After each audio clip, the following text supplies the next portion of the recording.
To shoot or not to shoot? Imagine being faced with that very scenario, with only a split second to make up your mind. Police officers across the country interact with people every day. Every scenario is different, but their mind frame is always the same. They never want to use lethal force. From day one, we preach problem solving.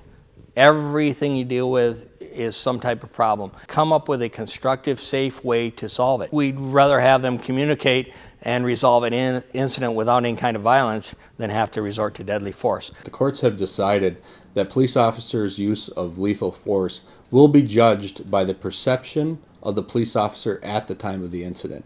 We have the luxury on YouTube or some type of social media to look over the video many times, slow it down, freeze frame it, but these things happen very quickly. Lieutenant Love and Corporal Larson have a combined 40-plus years of experience on the job. They've never had to discharge a weapon at another person. Officers do have other options when it comes to subduing a suspect. Well, it's nice to have more tools, but also it delays the decision-making process because we have to think, are we going to use our taser? Are we going to use chemical agent? Do we use our firearm? Do we go hands-on? Recruits at the NMU Regional Police Academy and officers in Marquette County have access to a training simulator the county owns. The simulator makes it as close to real life as it gets. I actually used a Glock 9mm handgun with CO2 cartridges to simulate the weight of the gun.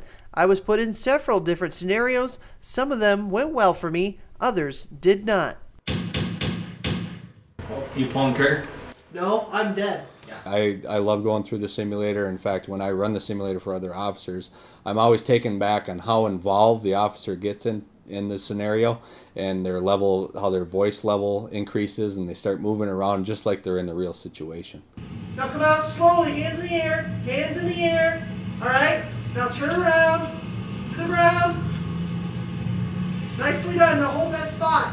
Out of 5 different scenarios, my reaction time was slower than the suspect's twice, meaning I could have been shot first. Not every scenario at the simulator deals with a gun being presented by a suspect, and that's by design. We don't want to make every incident a shoot incident. We want them to be able to communicate and talk, and if they can talk the person into not using some kind of force against them, then that's going to be our preference, obviously. If you do have an encounter with a police officer, say during a traffic stop, Corporal Larson has a couple of tips to keep you and the officer both safe. Standard traffic stop, most of the time the police officer can't even see who is the driver until they approach. Activate your dome lights so we can see inside of your vehicle, and hold off searching for any type of registration or proof of insurance until asked by the police officer. We don't want people rummaging around inside their vehicle because we don't know if you're looking for registration, proof of insurance, or possibly a weapon. Bottom line, lethal force is always an option for police officers. It is always the last line of defense they ever want to use.